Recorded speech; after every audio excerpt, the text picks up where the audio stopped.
Hello students, welcome to Aakash steno classes. मैं आज आपके लिए रामधारी गुप्ता खंड 1 से अभ्यास संख्या 12 प्रस्तुत करने जा रहा हूं। अगर आप चैनल में नए हैं तो चैनल को सब्सक्राइब और बेल आइकन जरूर प्रेस कर लें ताकि हर नया वीडियो आने का नोटिफिकेशन आपको प्राप्त हो सके। तो आइए डिक्टेशन स्टार्ट करते हैं। डिक्टेशन स्टार्ट होगी 5 सेकंड बाद। स्टार्ट।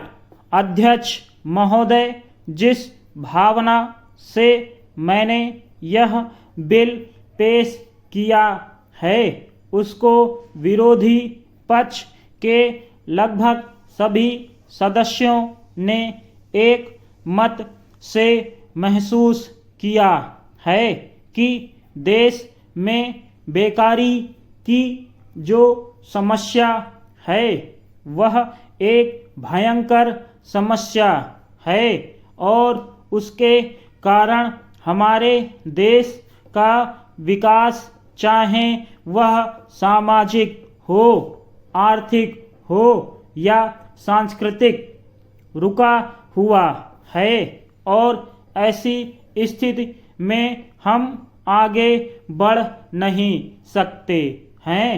इसी प्रकार से इस परिस्थिति का निर्माण हम पिछले 54 वर्षों से देख रहे हैं। मंत्री महोदय ने यहाँ पर अभी कहा कि राष्ट्रपति इस काम को नहीं कर सकते हैं क्योंकि वह उनके अधिकार के बाहर है।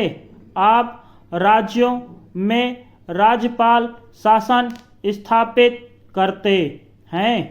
जब यह देखते हैं कि किसी राज्य में वहाँ की व्यवस्था, वहाँ का विकास ठीक नहीं हो रहा है, जब किसी राज्य में गड़बड़ी फैल रही हो, विकास का काम समाप्त हो गया हो और जिम्मेदारी से लोग काम ना करते हों तो वहाँ पर राज्यपाल शासन स्थापित किया जाता है।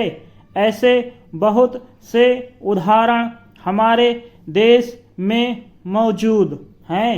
उसी प्रकार से हमारे राष्ट्रपति हैं और अगर इस देश में इस तरह की स्थिति वर्षों तक चले तो कोई कारण नहीं है।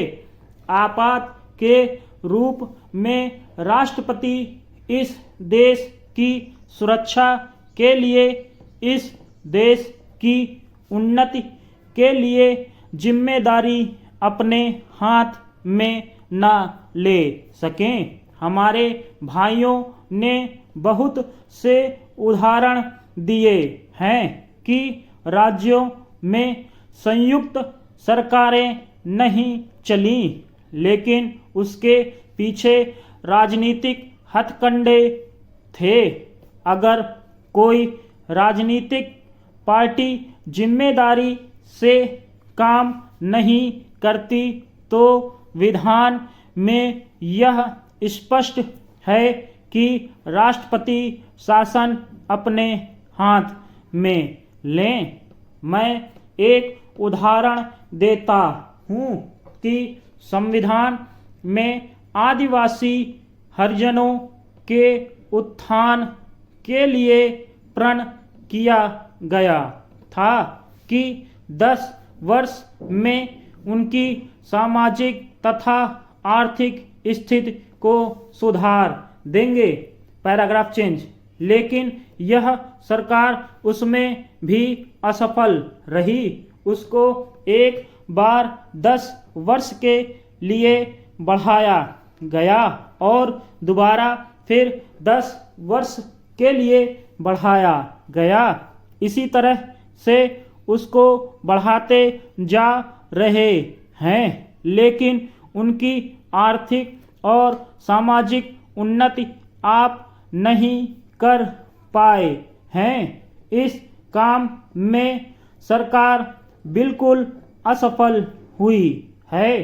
पिछली बार सरकार पर अविश्वास का प्रस्ताव भी आया था और वह पास होने वाला था।